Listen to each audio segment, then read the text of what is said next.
בגיל 16, אי שם בברזיל, גויסתי מרצון לתנועת בני עקיבא. שם בעצם, בפעם הראשונה, הבנתי את המשמעות של התנועה, ואת החשיבות לעלות לארץ ישראל. יחסית מהר נדבקתי בחיידק, והתחלתי לטפטף להוריי את הכוונה שלי להגיע לארץ. הם חשבו שזה דבר חולף, אבל מהר מאוד הבינו שאני רצינית ולא מתכוונת לוותר. הגיע יום הרישום לאונייה שמפליגה לארץ. כמובן שהתרגשתי מאוד ונרשמתי. כשהגענו לארץ וראיתי את דגל ישראל מתנוסס בנמל, הרגשתי פרפרים בבטן. נשלחנו לארץ מטעם המכון למדריכי חוץ לארץ. כאן בעצם התחיל המסע שלי, לארץ ישראל שלי, לחיים המשמעותיים שלי.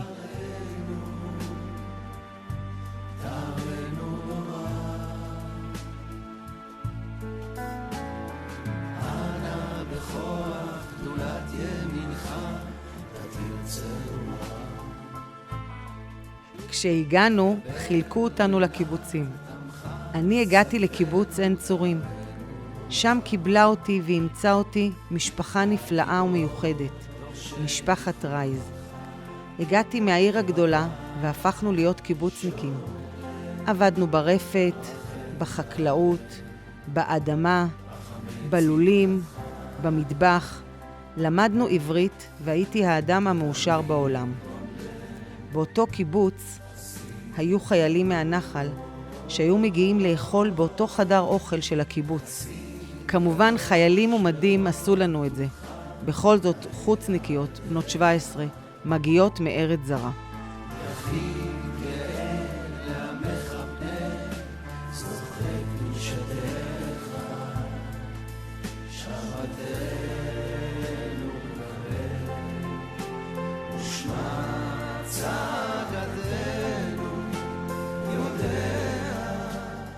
לא עבר הרבה זמן, ובאחד הימים כבר סימנתי אותו.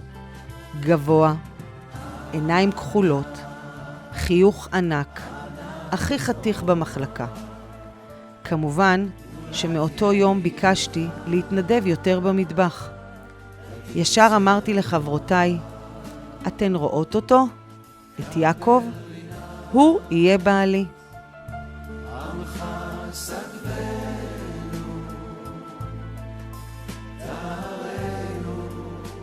וכך היה. היינו תקופה יחד, ואחרי שנה הייתי צריכה לחזור הביתה. זה היה קשה ועצוב.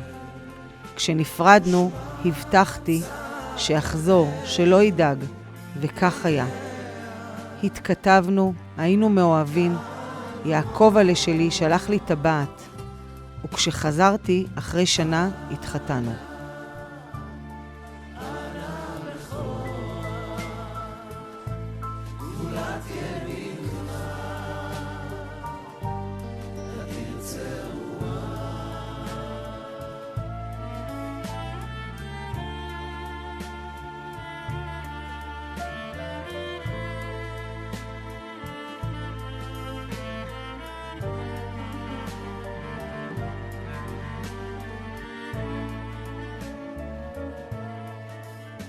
במשך השנים התחיל חיידק ההתיישבות, ויעקב החליט עולים להתיישב בשומרון. בלי מים, בלי חשמל.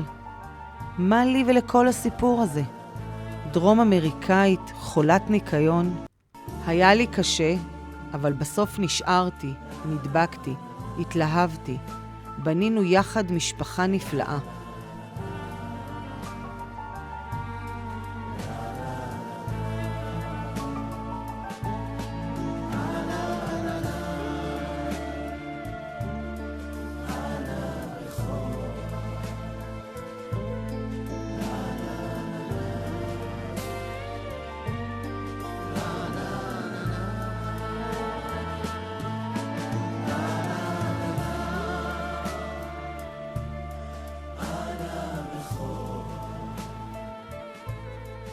עברנו כל דבר אפשרי יחד, בטוב וברע. כשחליתי, יעקב שלי טיפל בי במסירות אין קץ. היינו יחד בכל בדיקה, בכל טיפול, ותמיד נשארתי אופטימית ושמחה למרות הקשיים.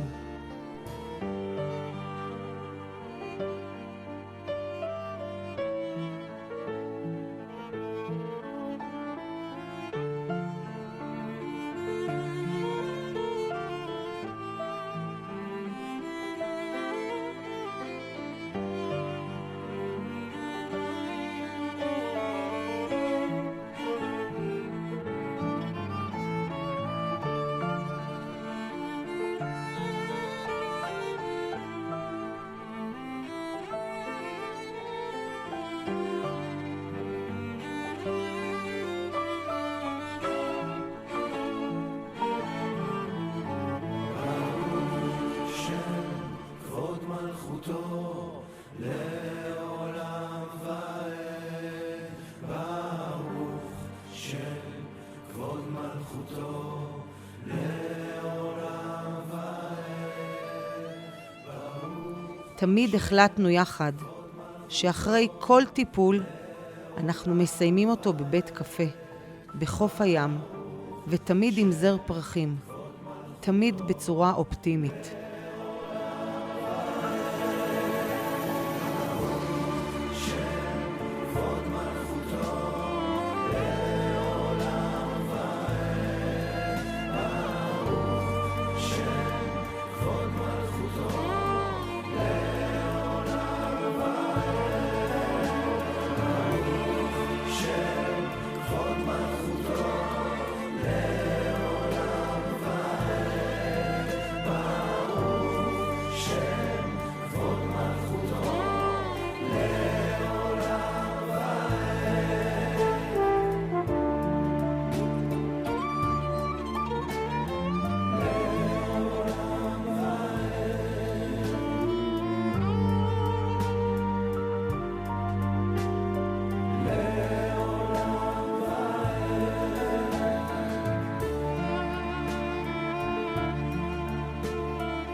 נלחמתי פעמיים במחלה הזאת וניצחתי.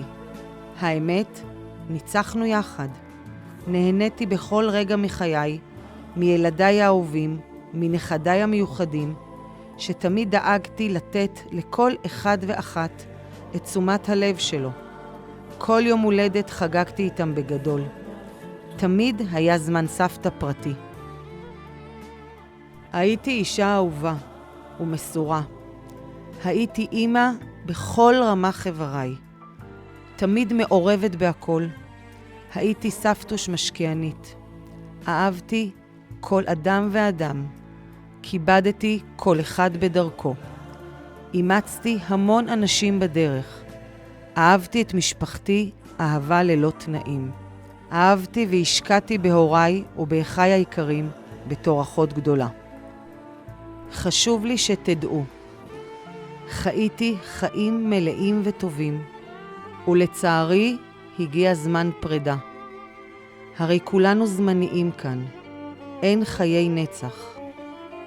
ללא ספק המלחמה האחרונה הייתה לי קשה מאוד, הדאגה לכולם. אני יודעת שגם השארתי כאב גדול. אני יודעת שהשארתי אחריי המון שמחה ואושר, המון אנרגיה וזיכרונות מתוקים, המון צחוקים וחוויות. חשוב לי שתשמרו על הביחד, על מה שתמיד השקעתי בחיי, לחבר בין כולם. תזכרו, אני כאן, אני איתכם. אני מלווה ואלווה אתכם. אני מחבקת ועוטפת. תשמרו חזק על אהבת חיי, על אבא. אני תמיד תמיד אוהבת ואוהב אמא. להגיע לארץ ישראל זה היה בשבילי להגשים חלום שאני יכולה פה לבנות את עצמי, לבנות את הבית שלי, כמובן להתחתן והתחתנתי ולהביא ילדים שהם יהיו כולם ציונים ודתיים כמונו, שומרי שבת, והמטרה שלי זה היה קודם כל להגיע לארץ ולבנות את עצמי ואת המשפחה שלי בארץ. זה המוטו שלי היום, זה להאמין בקדוש ברוך הוא ולתת לכל מי שצריך.